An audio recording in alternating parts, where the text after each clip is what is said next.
Hi, I'm Jesse Dillon, and this is my co-host, Priscilla, and today we are speaking with cybersecurity expert Kiersten Todt about what it was like at our nation's capital on 9/11.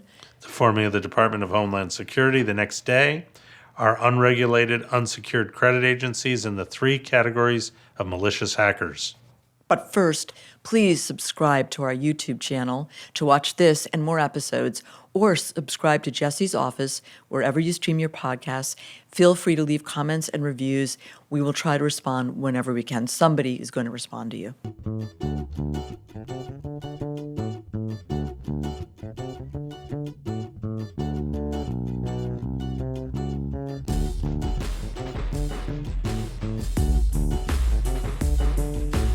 Just sit right here? Yeah. And I guess Did you get some food? I did, thank you. Hi, Jeremiah, I'm Kiersten. Nice to meet you. How did you start? Like when you were, like when did you get a glimmer in your eye for this topic? For cyber? Yeah. I was asked to do this hearing on critical infrastructure protection that literally I hadn't put those three words together. And there was somebody from Government Services Administration who had done an executive order who sat me down and did a tutorial. And then 9/11 happened and we still went through with the hearing. And Senator Lieberman turned to me and said, you know, you need to start thinking about this Department of Homeland Security idea. I think this is a really good idea. Right.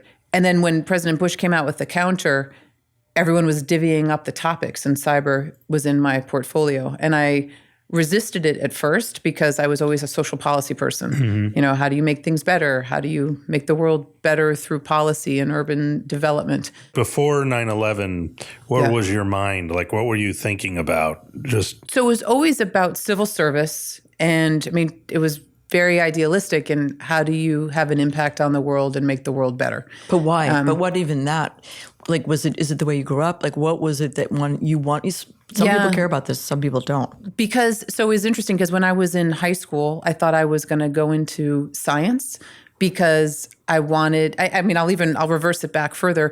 My 5th grade science fair project, my grandfather had cancer, and I thought that in the span of 4 months, I was going to solve the cure for cancer. Right. That was what I wanted to do. So it was always, I think, just helping people, right? At a young age, I think it was always around, you know, being the friend that people would talk to and then just wanting to solve big problems.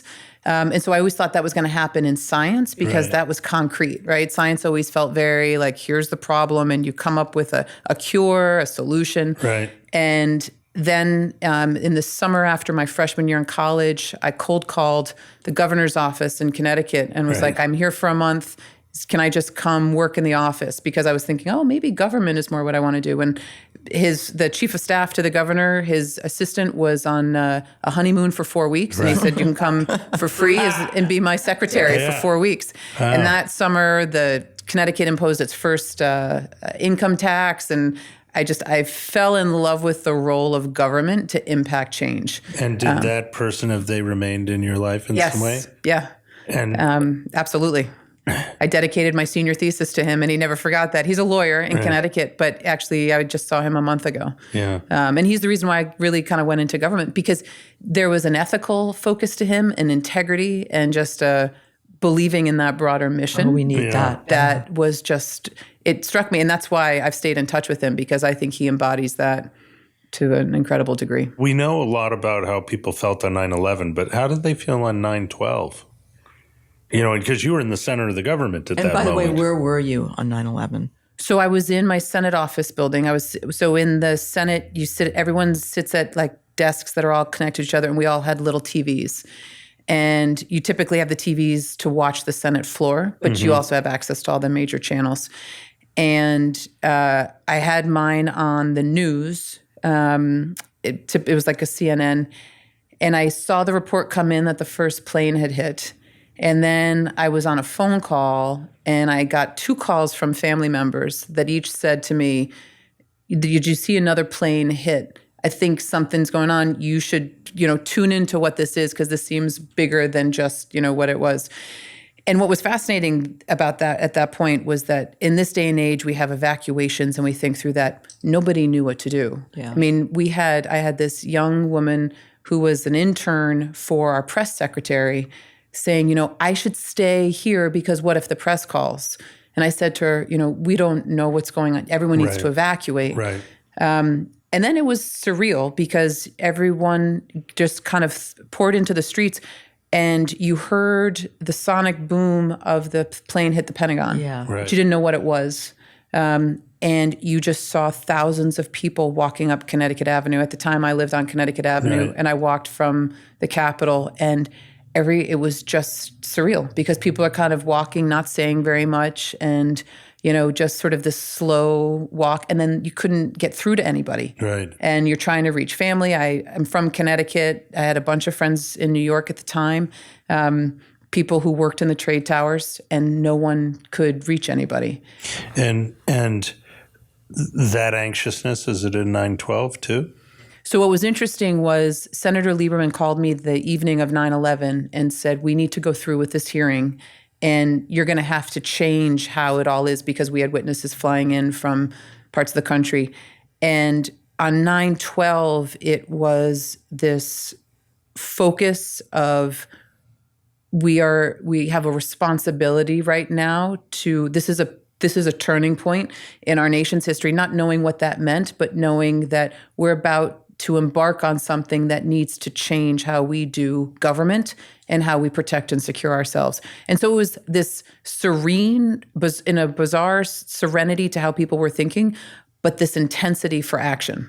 And do you remember where you were when you heard Homeland Security? Yeah, so I remember, I'm a visual person, so I remember where I see things on paper, and I remember Senator Lieberman saying it out to the witness and then turning over his shoulder and saying, so Kiersten, we need to look at what this department would look like. And at the time, Homeland was such a communist term. Right. No, everyone says Right. it now, it rolls off the tongue, Right. It just is this term that everyone embraces, but back then, it was a communist term that people didn't really understand. And I knew where he was getting it from because there's something called the Hart-Rudman Commission, which had initiated this concept. But that idea of creating an agency was foreign. Was that his idea? Yeah. It legitimately was. People don't understand that because he was the only one who came out publicly that day and said there needs to, and he engaged us, a group of us on this on his staff. But what was interesting is also at the same time was the Enron investigation had Right. just initiated, and everybody was focused on that. That was so much more important than, are you really going to have a Democratic Party informed Department of Homeland Security? And so we were working on it. And then in June of 2002, I woke up to speak at an event at the Wilson Center, and I read the paper, and President Bush had come out with his counter to it. What does counter mean? His response to it. So we had our draft of what this was going to look like, and we had been talking to them about it. And then on that day in June, his administration, the White House, came out with a full draft of an agency that was intended to be sort of, okay, here's what Senator Lieberman did. Here's what our proposal is for this agency. And why is it important that we have a Homeland Security? Well, I think it was an over-rotation. I think it was a psychological reaction to a traumatic event in our nation's history. Looking back, the call to action that we had from citizens was make sure something like this never happens again. And this idea that we would create an agency to protect the nation, other than the Department of Defense, felt like it was the right thing to do to manage the psychological impact. But I'll be the first to say that that agency was trying to do way too much without a lot of organization and way too quickly. It combined 22 entities within the government into one. What about it's important. It was a turning point in our history. And for the folks that have been there a really long time, that feeling of vulnerability, what was going on there on the floor with everybody? So everybody had their own pet projects, and everybody had their own senators, the White House, different agencies had their own assertions about which part of security was most important. So if you talk to HHS, they were worried more than anything about bioterror. What happens if, there's some type of contamination of, drinking water, or there's a toxin that gets released. So I was in the room beneath Senator Daschle's mail room when he opened up the anthrax envelope. So I was on 60 days of CIPRO. So that, instituted this whole fear of what is the next technique that's going to be used to get at our nation. And it really depended on everyone from where they sit. Your reality is very much informed by where you sit.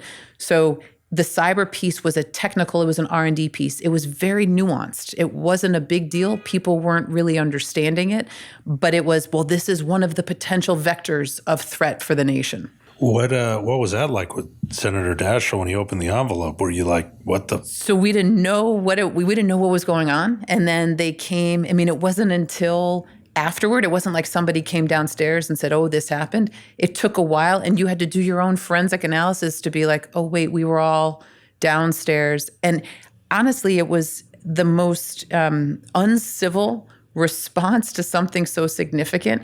I think about the visual again. We were lined up. There were hundreds of staffers lined up to get swabbed in the hallway of the Senate Hard Office building. Just, and then they were putting it all together. And then we all met in a gym on a weekend to be given our results.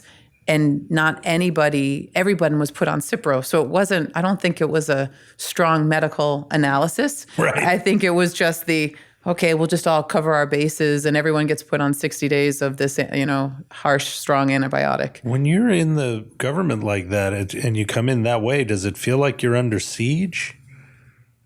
I'll tell you what, it's an interesting question about siege and fear, because after 9/11 and the disorganization around evacuating the Capitol that day, we had so many bomb threats, fire alarms going off, for about 3 months after that.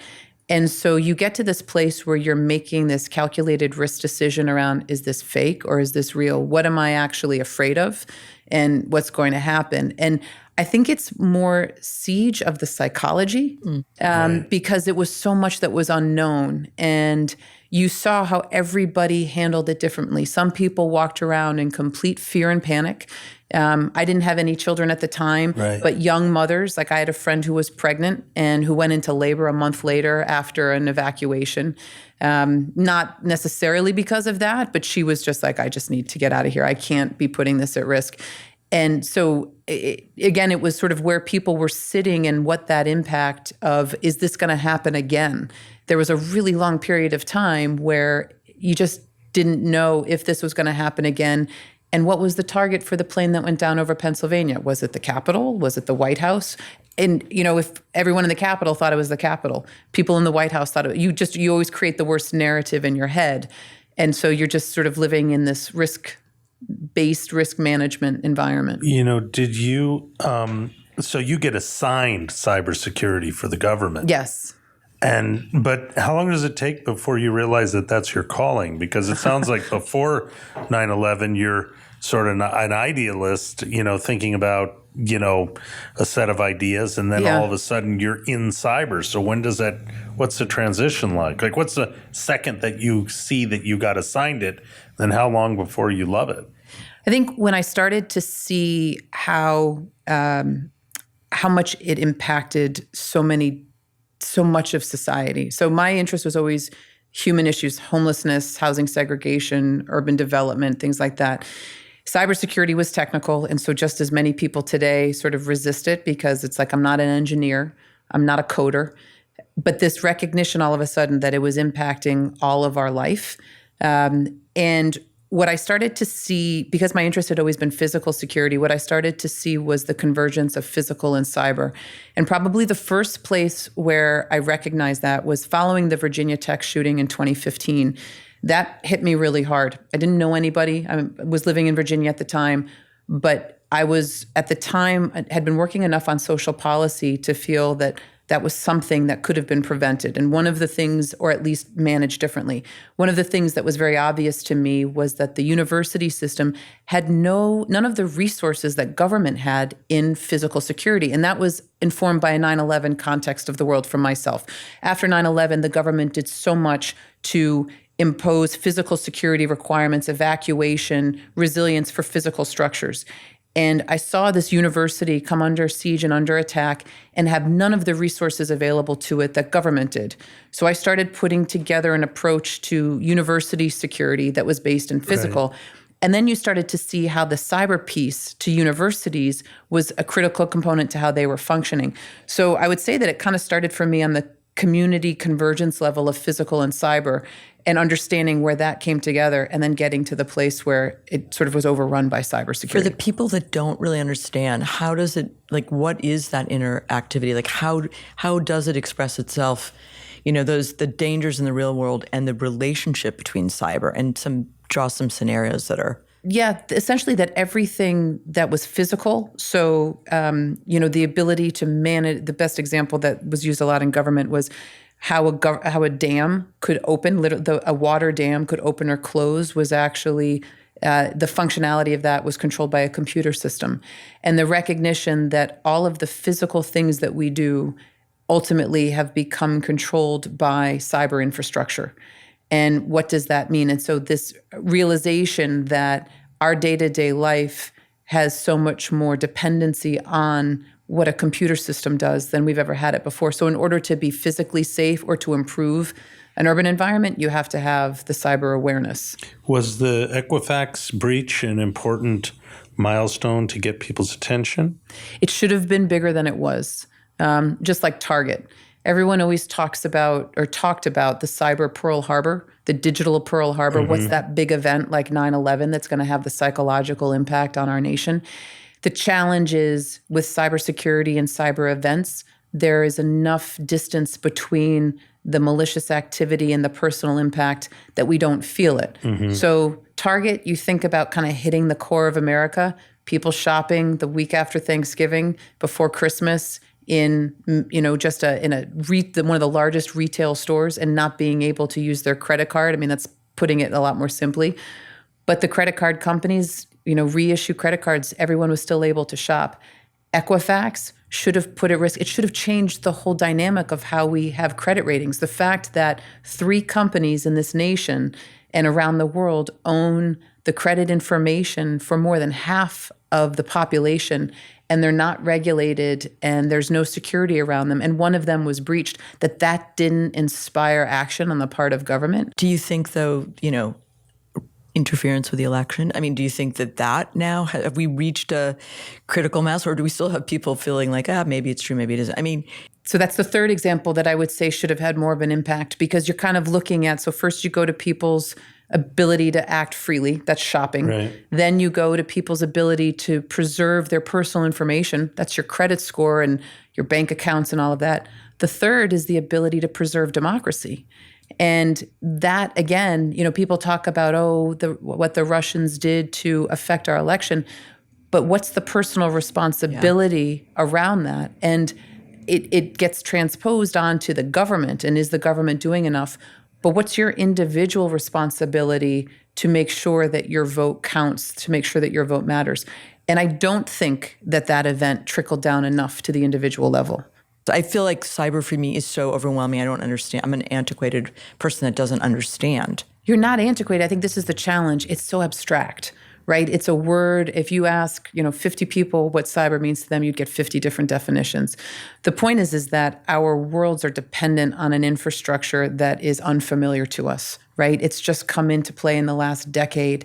And we now have to transfer our thinking from feeling like we could control physical safety through physical actions to a different level of personal accountability based on how we interact with our phones and our computers. What are the individual things that we can each do to take responsibility, to be aware of where the vulnerabilities are? And that's all that, even that language is still very abstract. And that's where I think the big challenge is. There are basic things that everybody could be doing, but we haven't done a great job educating society, not just on what they are, but the impact that everybody actually has to do it.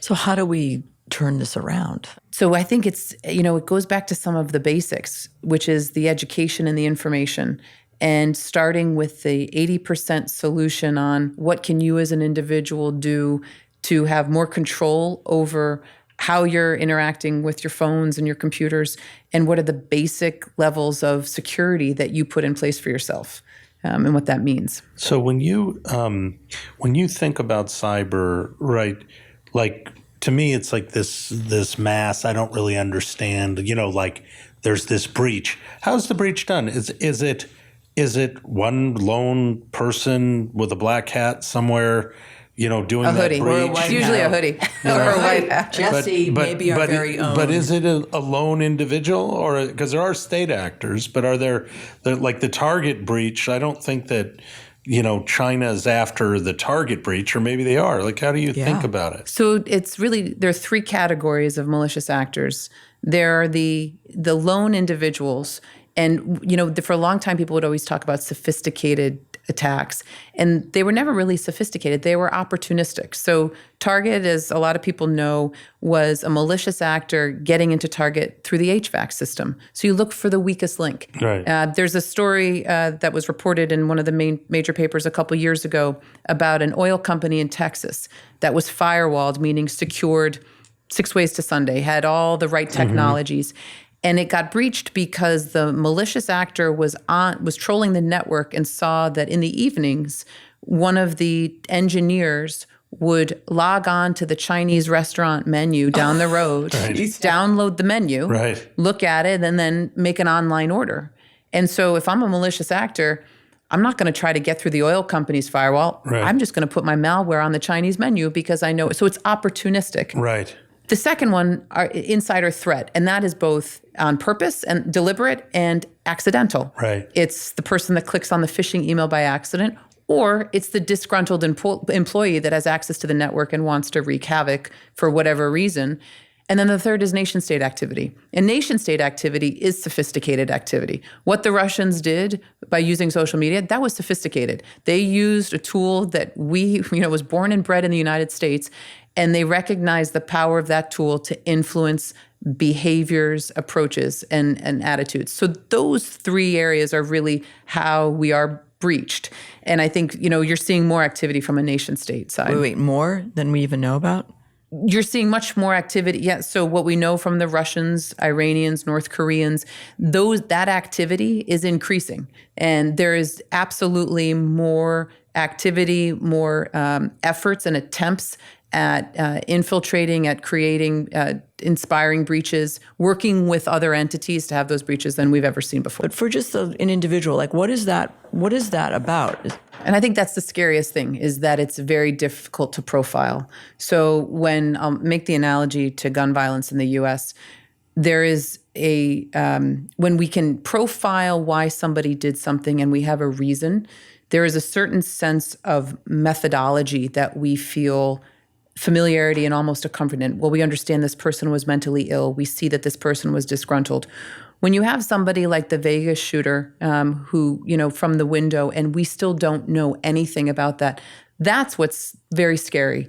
And what happens a lot in cyberspace and from these activities, the reasons can be very obscure.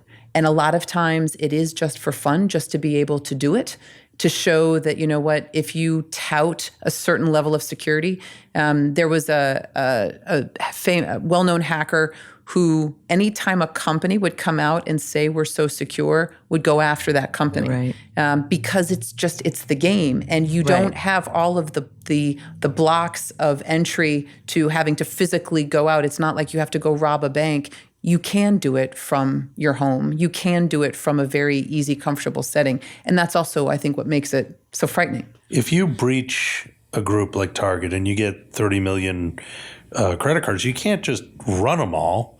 So what does the breach actually mean? You sell them on the black market. And you sell the information. You sell the information, but is that actionable? I get that breach. How long does it take before those credit cards start getting run?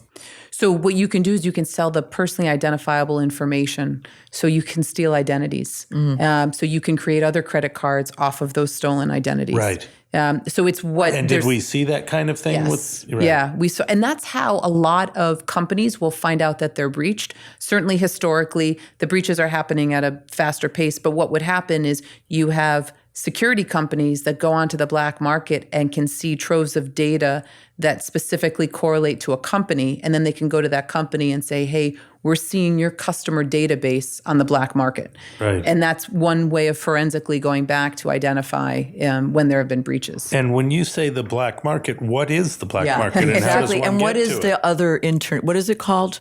Guys. Dark web. The dark web. The dark Can you web. explain that to so- people? Because it's really Well, interesting. I think the dark web, and everybody looks and tries to define it differently, but essentially the dark web is where the malicious activity happens. And Right. there's no longer, it's not like a house with a specific address that if you go there, that's where all the activity is. It is an underground network. And as attacks have become more sophisticated, as there are growing malicious actors and there are growing ways to expose vulnerabilities, that dark web, the scope of it, it's like a virus. It expands in different ways. The best way to define it is the space where malicious activity occurs. And the malicious actors define it for themselves in different ways. So it's a very ambiguous term, but essentially it encapsulates where that activity happens and where business transactions are made to, sell how to expose vulnerabilities, to make it very easy to do bad things. But if you're like, okay, we know if there's a war going on, we'll send people over to a place, okay, to fight. Do we send people down into that space? Is this where the war is going on between the black hats and the white hats? I think it's one of the places. I think it's similar to putting somebody undercover in, a physical. I think the physical world has a lot of analogies that make the cyber world more understandable, but it's very similar. So it's that idea that you can use that intelligence and go there to see what's being sold in order to inform, okay, what's out there and what do we need to look at? When we design new products, the Silicon Valley ideology is that let's break things, let's make things really quickly. Right. They don't tend to think about cybersecurity on the other side of it. So you have all these devices and all these things being plugged into the internet that don't have any security on them. Do you think that and if they were sitting here, they'd say, well, it's too expensive. Right. But what happens to us if we don't plan for these things? So that, I think, is one of our biggest vulnerabilities right now. So you're referencing what we now call the Internet of Things, which might be one of the worst terms and unambiguous terms that's out there. But one of the interesting evolution of knowledge that's happened with this. So in 2016, I served as the executive director of President Obama's Commission on Cybersecurity. And we were asked to look at the security of IoT devices. And when we first started the conversation, we're focusing on those devices that had a life impact. So pacemakers, driverless cars, looking at how do you secure those devices because they affect lives and can kill people or can save them.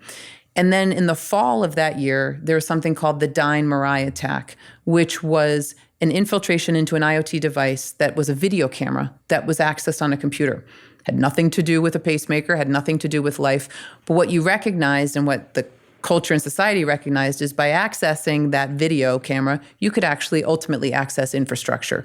The point being that we now have created such an interdependent world because of these devices that which isn't secure can very easily connect to those things that impact our ability to live and work and function safely. What about everybody has, what is Alexa? Or, people are, using this sort of... Alexa's always listening. Exactly. I mean, but... Do you have it? Yeah, so here's the thing. I have a son with cerebral palsy, and so he can't type. Right. And so I was like, oh, this is fantastic because he can speak and, what's the weather, what's all of this. And I said, this way you can get all this information that you can't always get on the computer. And he asked about a sports score or something into Alexa. And then he got his phone, this was a few years ago. And I remember seeing immediately, he's a Red Sox fan, all of this information on the Red Sox. And I was like, and this was before everyone started talking about it. And I said, okay, we're done with Alexa. Because I realized, particularly something that I didn't have as much influence, like I couldn't really control I didn't know what he was saying in safety and security. But it was going to be harmless, but you just don't know. That's a great example, I think, Jesse, what you're saying is like the move to, make new product and not understanding, or maybe they do understand, which is even more scary. First to market it trumps secure to market.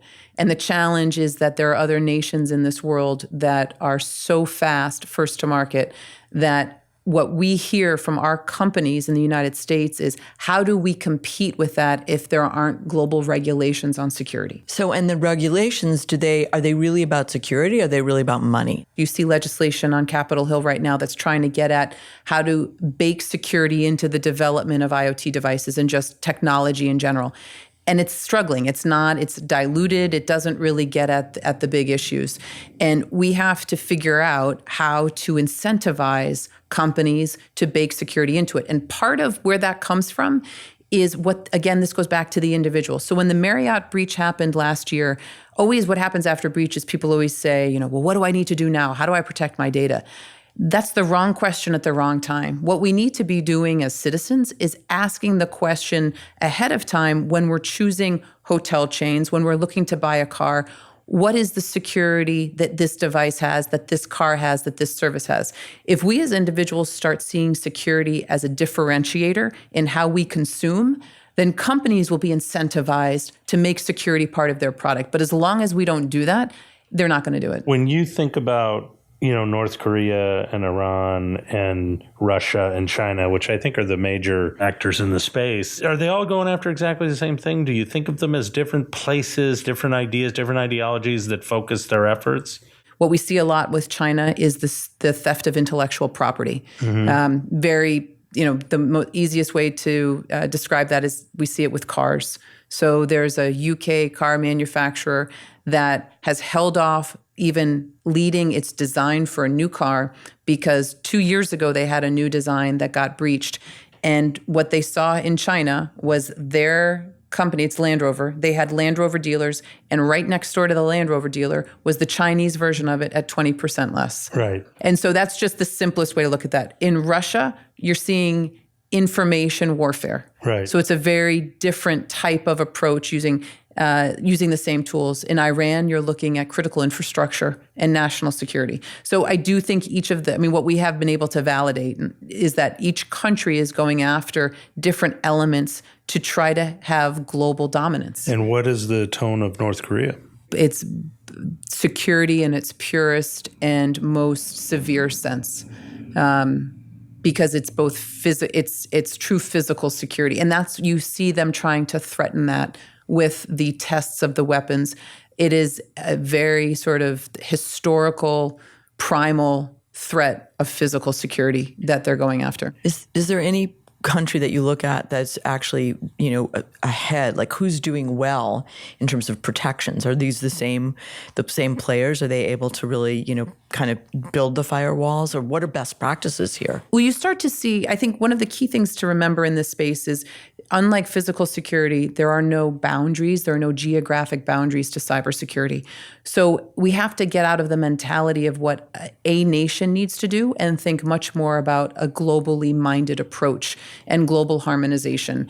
And it's how we as the United States work together with like-minded economic nations, not just our NATO allies, but India and Japan and others, to come together to create that security infrastructure that goes beyond just the physical boundaries of our geographic region. Because we will not counter this threat as a nation by ourselves.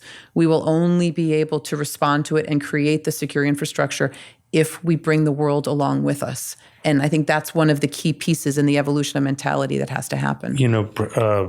Processing these crimes, trying Yes. to, it starts in China, goes to Russia, goes to Turkey, goes to the Philippines, and then comes back to the United States.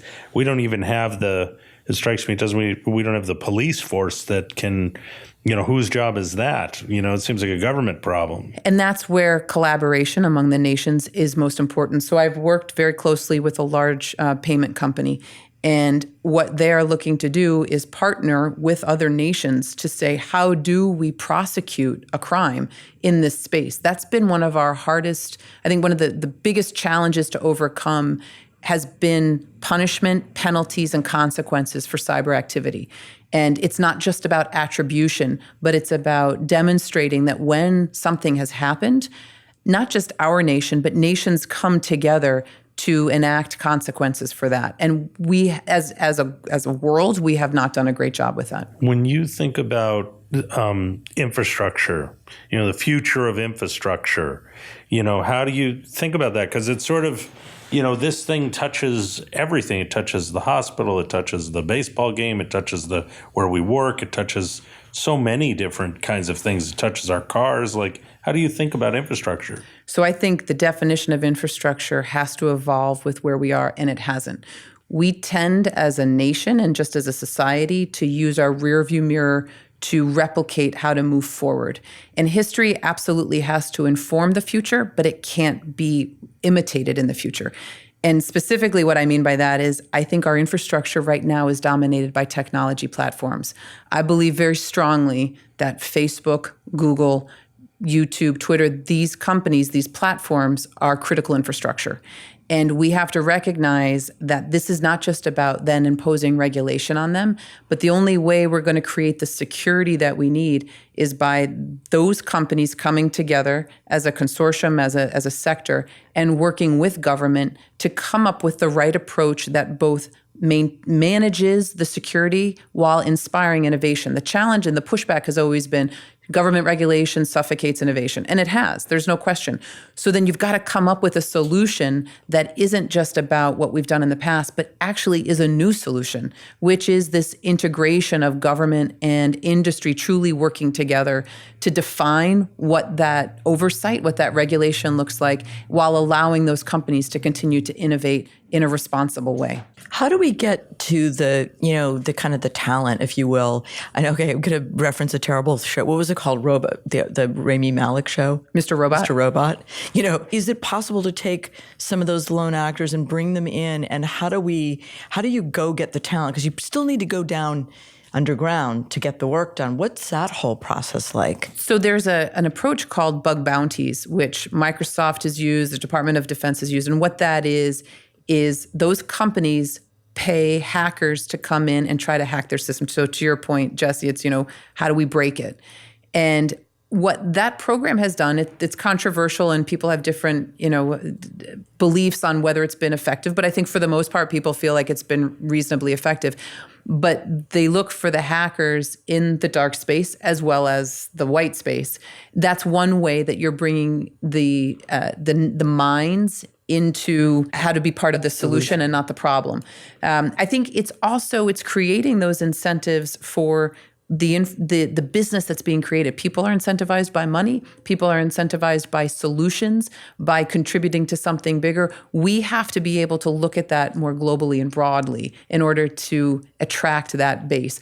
I also think we're defining the cyber workforce too narrowly. Everyone is a part of the cyber workforce. We have to be inspiring people who have qualitative and creative aptitues to understand that they actually have a role in this space and they could be doing more with it. But have you ever had a conversation with somebody from the dark side?